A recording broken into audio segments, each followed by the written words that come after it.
I think. There we go. All right. Welcome to Spotlight on Steamboat, brought to you by the Griffin Neighborhood Association, a chance to highlight and show a little more about our neighbors. Our first guest is a longtime Steamboat resident who's lived out here for over 20 years. Many of us have seen her post out on Nextdoor about mushrooms in the area. We may know that she plays with the Old Growth Mountain Dulcimer Group. Did you also know she's an award-winning author? Like to welcome Ellen Rice. Hey, Ah. good to be here. I'm excited to talk to people about some of the very special attributes that are in our neighborhood. We are just really blessed with a special ecosystem, and it's available just by going for a walk. So I'd like to talk a few minutes about mushrooming in our area, in our neighborhood. It's just a special adventure, and it costs nothing to participate. So if we'll go ahead to the next slide.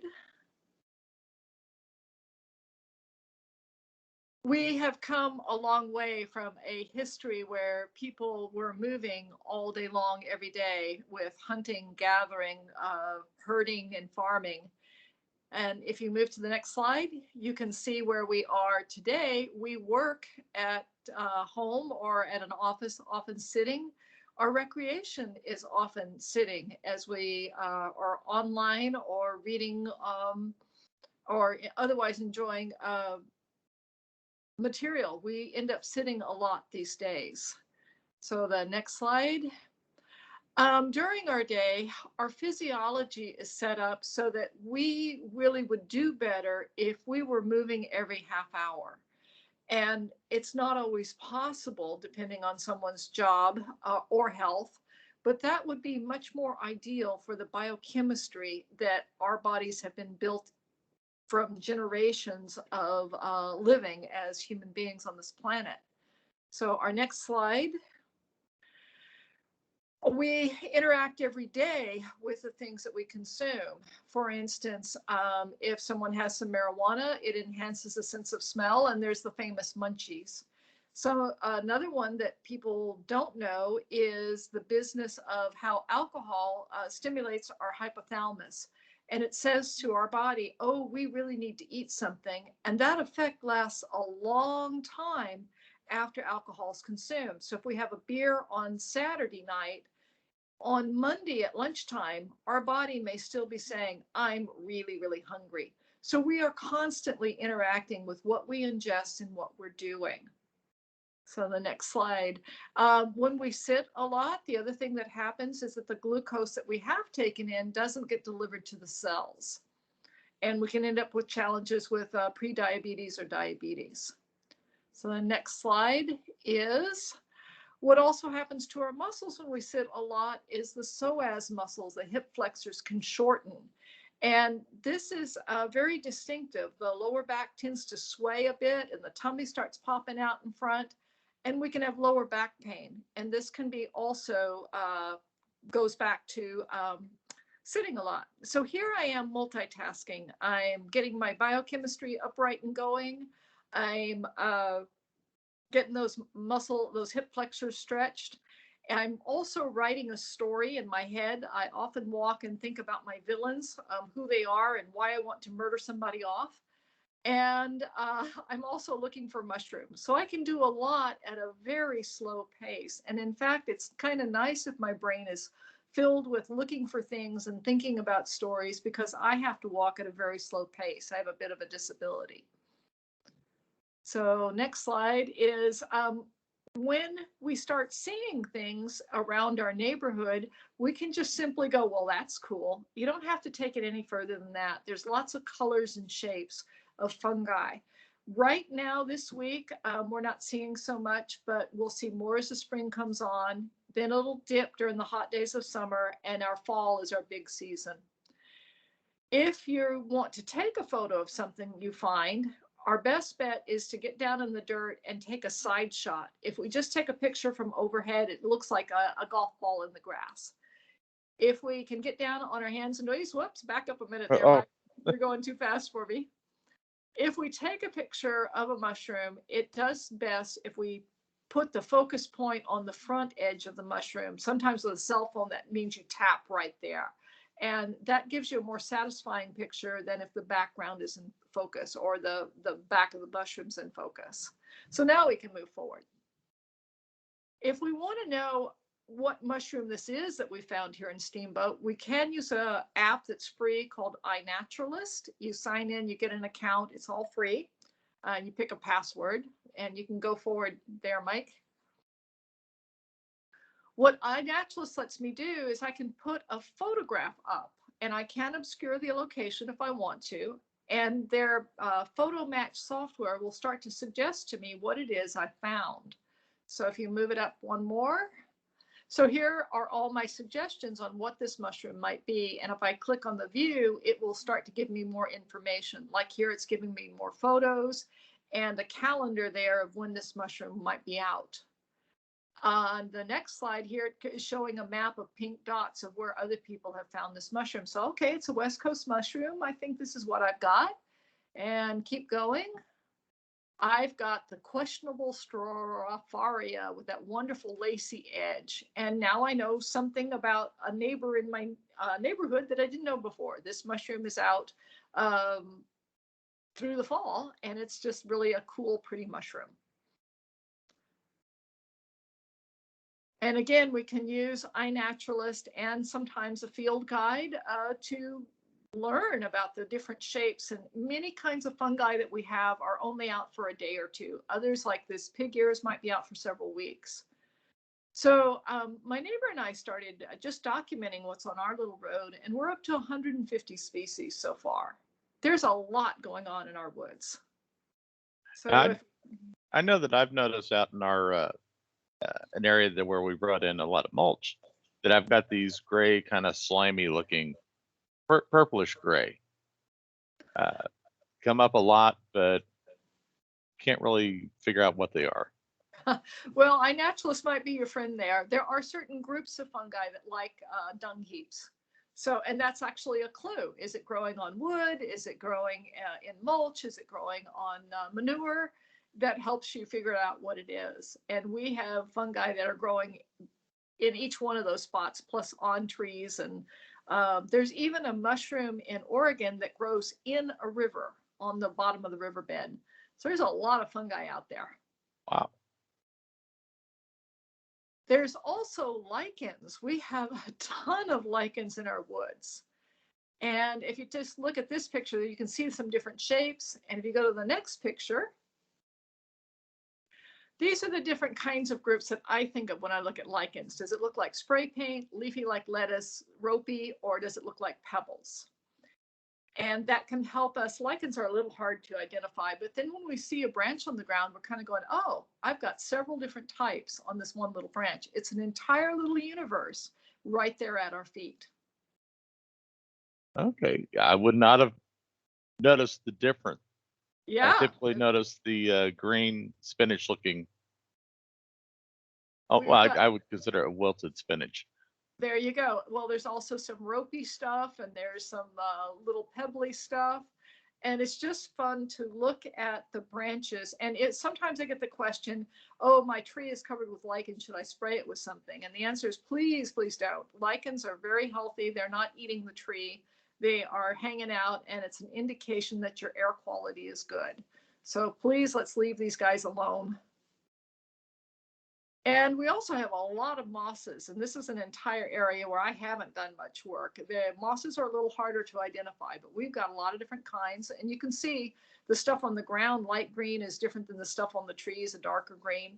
And just even understanding that we've got two things going on here gives us a look at our property and our world in a different way. It's a busy place out there. So with the internet, every site that we go to is designed like potato chips to get us to have a little more, to stay a little longer. We've got lots of really smart marketing people and science people that are wanting us to stay on the computer. And if you go to the next slide, so we have, we make choices all the time of how we're going to spend our day. And it's really, really easy with the computer to stay on a little longer and do one more thing and just keep sitting there. So we can kind of need a break from the computer world and the Zoom world. And going for a walk in our neighborhood is a really good one. Because we have so much diversity. So when we go to something like eBay and we see all these different choices, or Etsy, we see all these different choices, we are doing novelty clicks. We're just looking, what's next, what's next, what's next. Well, we can do that with mushrooming and lichens in our neighborhood. There's always something new around the next hill or under the next log. That's it gives you novelty clicks, and it's just a ton of fun. And we can do this with friends and children and grandchildren, just having some conversations, going side by side at a slow pace and seeing the world. It's really a healthy thing to be doing. So there we have, there's more on my website, ellenkingrice.com. And I just hope people will go out and look and see on trees, on the ground, everywhere, what it is on their property that is new to them. And that's my slideshow. And there's our dog, Newton. He likes to go exploring with me too. All right. So now I got to hide the presenter view. I should have done that before. All right. So now back to you. All right. I thought. There we go. Okay. All right. So, Ellen, I know that because I've been on your website, I've seen that you're we're a wildlife biologist, and obviously a dog lover, which always makes you okay in my book. Okay. So I see all these wonderful mushroom posts. So I'm guessing, are these just from just your neighborhood and your street? It is. I go walking almost every day, and I have a real nerd outfit. I have a jacket with pockets with my Kleenex and my dog treats. And I have a string with a kneeling pad because my knees are old and don't like kneeling on the forest floor. And I call it mushroom yoga. I'll get down on the ground with my kneeling pad and have my face down on the mushroom and my rear end up in the sky and take pictures. And then I'll go home and try and figure out what it is we found today. And after 3 years of doing this, we are still finding new things.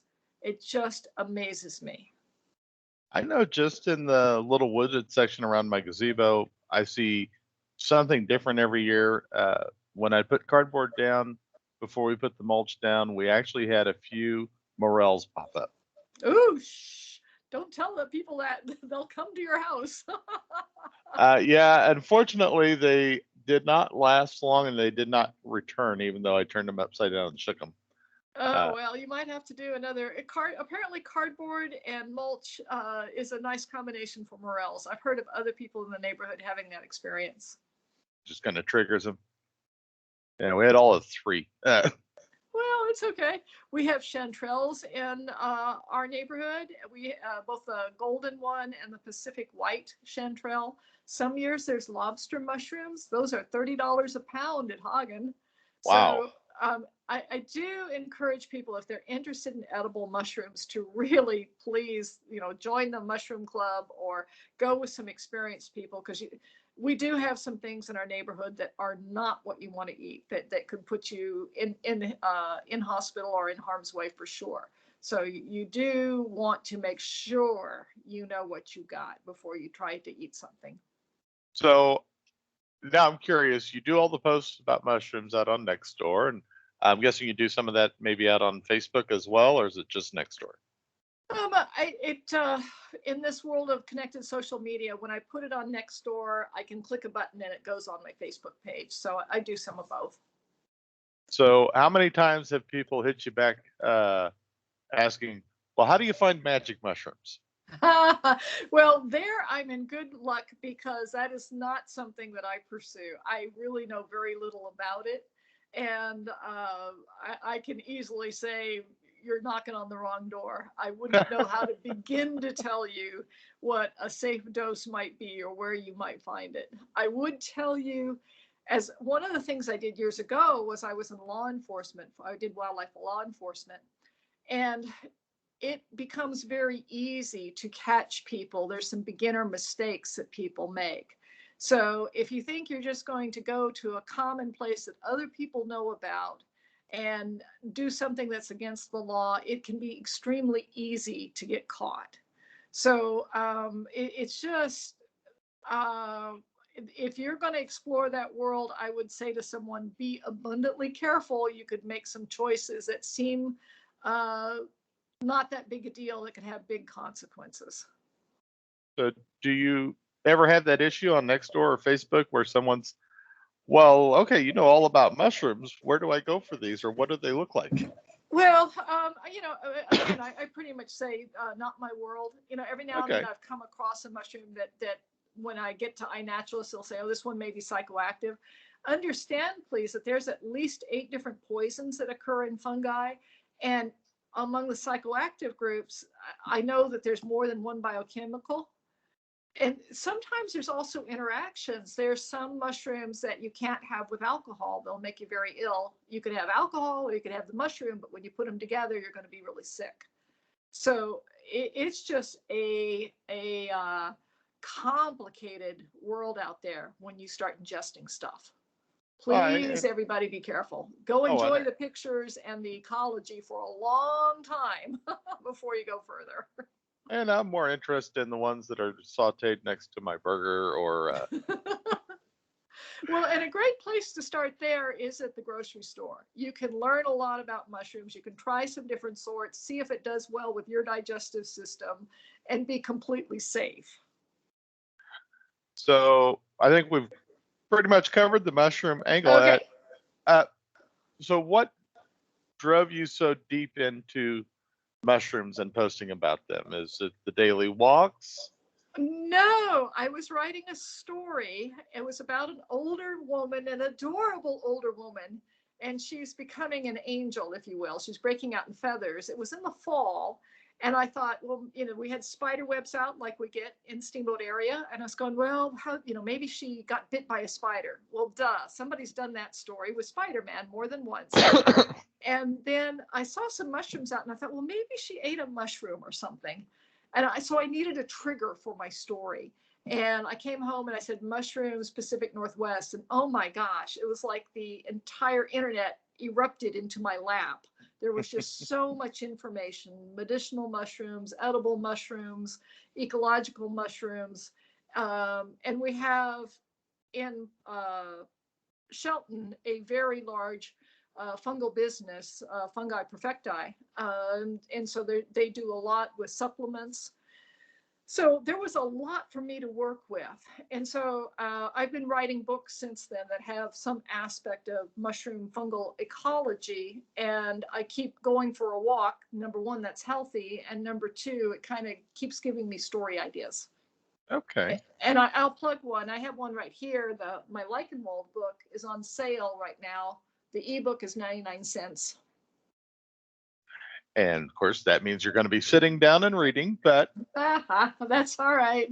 you can bring the book outside with you while you go and take a walk. All right, there you go. We'll plug the website as well. Again, at the end, I'll go ahead and have the link available to people to click on. Great information on there, as well as links to your books. How many books do you have now? I have 3, and I have a 4th one on slime molds that should be coming out this spring. And slime molds is a whole nother thing that's in our woods that are not fungi. It's a different life form. And we have them. We have them here. So I'm writing about slime molds. Always neat to learn that there are more life forms than we really think about all around us. In these days of intense politics, it's really nice to step away and see how busy the world is that's just doing fine without us. As and will continue to. So yes, as long as it can. It is grounding and humbling to see how much is out there. I mean, hundreds and hundreds and hundreds of species in our woods. And I know that on my drives into town that I occasionally will see people parked alongside the road on Mud Bay on the hill just up past Buzz's, and it's always in the just that time when the sun is warmed up a little bit, it's been moist, and I figure they're out either hunting mushrooms or something of that nature. That looked like it may be a good spot. There's a lot of downwood. Well, yeah, we have people that fish at Mud Bay. There's a lot going on, but it's accessible just to go for a walk and see what you can find. Well, this is always on that hill. I see. I know they're not fishing, but Oh, okay. Yeah, that's true. Up there on the hill, they're not. it's not a casual walking spot, in my opinion. But I guess if you're up for more of a challenge. All right, so definitely you have a huge fascination with the mushrooms. I understand you play a dulcimer, and we see a couple on the wall behind you. Oh yeah, I do. I've got this one that just I've got. This was I got last February. And when it's safe to do, we will be gathering again. I'm going to actually be having a sort of a beginners group so we can do more singing and playing. And we'll do some really simple songs like This Old Man and The Bear Went Over the Mountain, so that people can get together and sing easy songs and learn this wonderful instrument. Well, and I saw on the website for the, to get this right, Old Growth Mountain Dulcimer Group, that they even have classes, that you've done some classes over Zoom. We have been doing some. There's one more, I think April the 26th, and hopefully we're kind of moving out of the Zoom world as things get safe after that. And I think we may end up with an advanced group and a more beginner group, and I may be working with a beginner group. So our names may change or diverge a little bit in times to come. But hopefully later this year we'll be meeting in person and perhaps outside this summer, so that there can be a chance to be healthy and spaced out, but still have, these are wonderful instruments to hear in a group. Oh, I can believe that. Yeah, it's a ton of fun, and even the simplest of songs can sound quite deep and beautiful. And they only have, well, they have 4 strings, right? This one has 3. Sometimes the melody string will be doubled, but this one just has 3 strings. The basic concept is a 3-stringed instrument, and it's So yeah. little easier for someone to learn than, say, an acoustic guitar with 5 strings to worry about. This is one of the easiest stringed instruments to learn. You can use a tablature, so you don't have to read music. You can just say, it'll say 2010. So you're putting your finger at the 2nd fret, then at no frets, then at the 1st fret, just following the numbers. And 2010 gets you Liza Jane pretty quick. Okay. It's not a hard instrument to begin. And if people want, I was going to say, if people wanted to get an idea of what it's like to play and listen, or play and get started, they could watch the videos that have already been posted. Sure. And then when you guys get started up, they could contact you via that website and see about joining you for some of these outdoor events. Right. And the phone number that's there is my phone number. But yeah, I'm also at ellenkingrice@comcast.net. All right. Well, with that, shall we go ahead and hear you play something? Oh, okay. Well, I'm going to put it down on my lap, so the instrument's about to disappear. But let's see what we can do.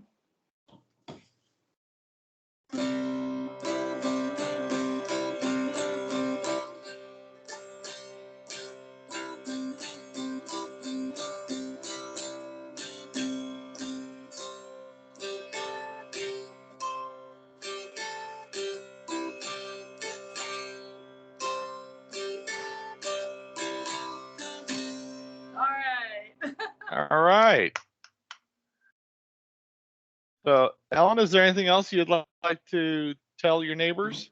Oh, just that I am looking forward to seeing people face to face again when it's all safe to do so. This is a really wonderful part of the world, and I'm so grateful to be in it.